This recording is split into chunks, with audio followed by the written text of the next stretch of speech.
Imagine a solitary fortress perched atop the hills of Galilee, facing the northern winds and the armies of Islam. This is Safed, a military jewel of the Latin Kingdom of Jerusalem and, at the same time, a symbol of resistance in the turbulent times of the 12th century.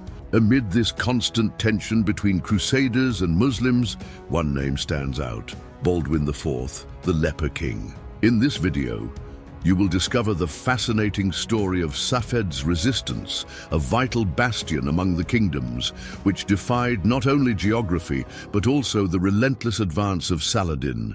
And more than that, we will explore the strategic role Baldwin played in keeping Safed under Frankish control, even as his body was slowly consumed by leprosy. Could a fortress contain the advance of an empire? And how far could the faith and cunning of a sick king go to protect the boundaries of his crown? Stay with us until the end and discover how Safed became a symbol of Crusader courage and of the struggle of a king who never gave in.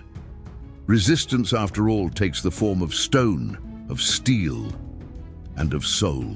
In the 12th century, the Latin Kingdom of Jerusalem was a Christian enclave surrounded by increasingly organized and hostile Islamic forces. Founded after the First Crusade, the kingdom maintained fortresses to the north, such as Safed, to contain Muslim advances coming from Syria and Galilee. It was a time marked by constant wars, tense diplomacy, and unstable loyalties. In this fragile scenario emerged Saladin, the Kurdish Sultan of Egypt and Syria, with the clear goal of unifying Islam and reclaiming Jerusalem. And facing him stood Baldwin, a young king marked by leprosy, but endowed with rare intelligence and political firmness. The fortress of Safed, known as Safed in Latin records, rose as a vigilant sentinel over the mountains of Galilee. Its position was crucial. It commanded the routes between Tyre, Acre, Damascus, and the interior of Palestine. For Baldwin, this stronghold was more than a military outpost. It was a vital point of containment against the advances of Saladin's growing power. When Baldwin ascended to the throne around 1174, he inherited a fragile and threatened kingdom.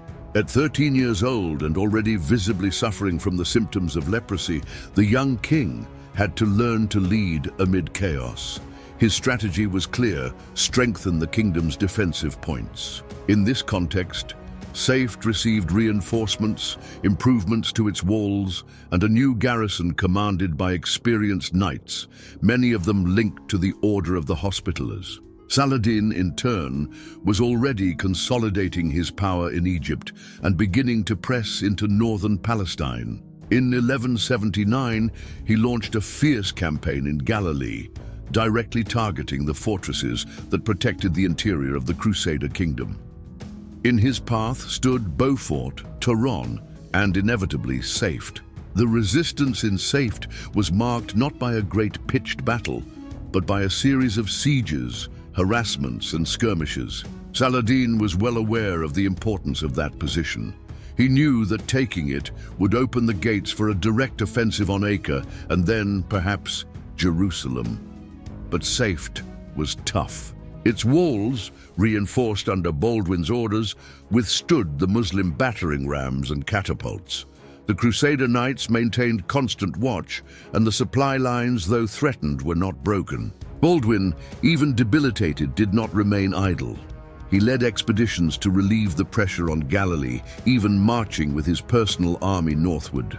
Accounts from the time, such as those of the chronicler William of Tyre, indicate that the king, mounted and bandaged, watched the enemy's movements and planned counterattacks with impressive clarity. The presence of the king himself in the field gave heart to the defenders and reinforced the legitimacy of his leadership, even with the disease advancing. In a bold move, Baldwin ordered a surprise attack that set out from Tiberias toward the Muslim camp near Safed. The maneuver did not result in a decisive victory, but it forced Saladin to retreat temporarily, frustrating his plans for a prolonged siege. It was an important moral victory, which reinforced the legend of Baldwin as a warrior king, despite his physical limitations. Safed held out. It was not conquered by Saladin during Baldwin's reign. And this was no accident. It was the direct result of a coordinated defensive policy, the courage of the knights, and the constant presence of the leper king, who, even in physical agony, refused to abandon his fortresses. The resistance of Safed was not just a tactical victory over Saladin's plans. It was a cry of survival from a besieged and fragmented kingdom. The news that the fortress remained in Crusader hands echoed in Jerusalem and Western courts as a sign that, despite the king's illness, the Holy Land still resisted with vigor.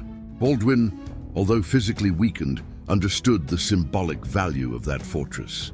He used Safed's resistance as an argument in diplomatic negotiations, especially with the kingdom's barons, often divided by internal disputes.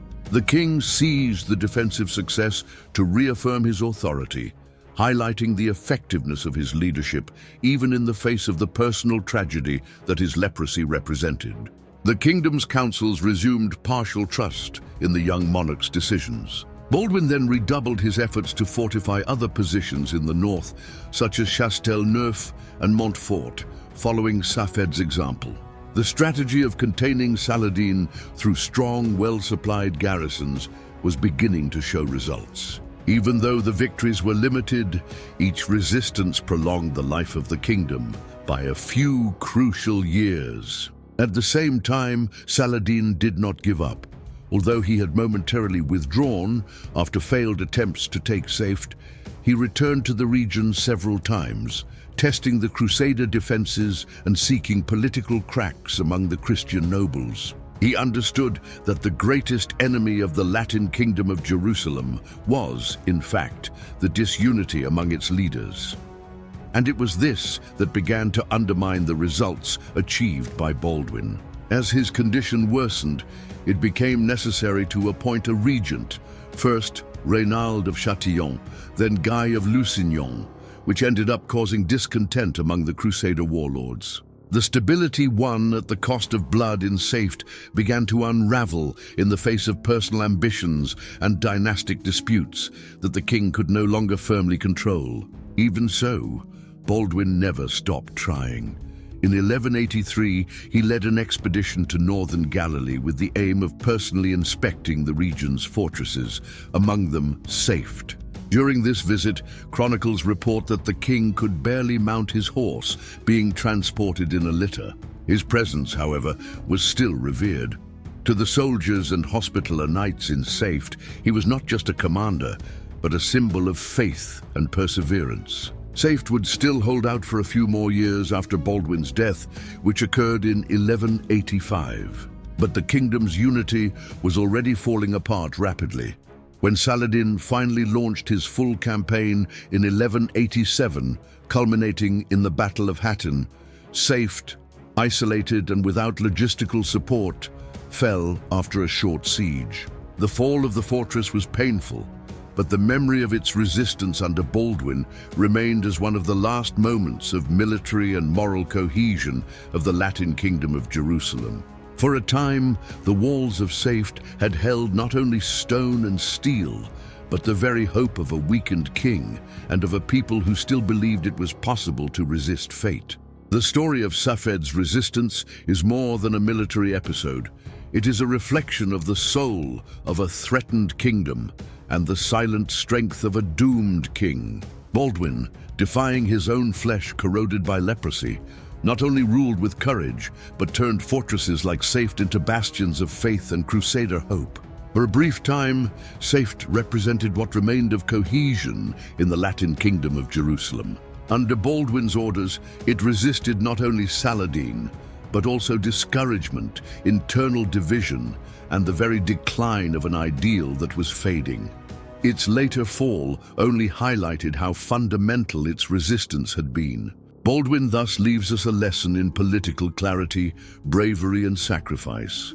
His story is an invitation to remembrance and to reverence for those who face the darkness without ever losing the light. If you enjoyed this dive into history, like the video, comment with your opinion or question, and subscribe to the channel for more narratives from the Middle Ages. The crusade for knowledge continues, and you are part of it. See you in the next episode.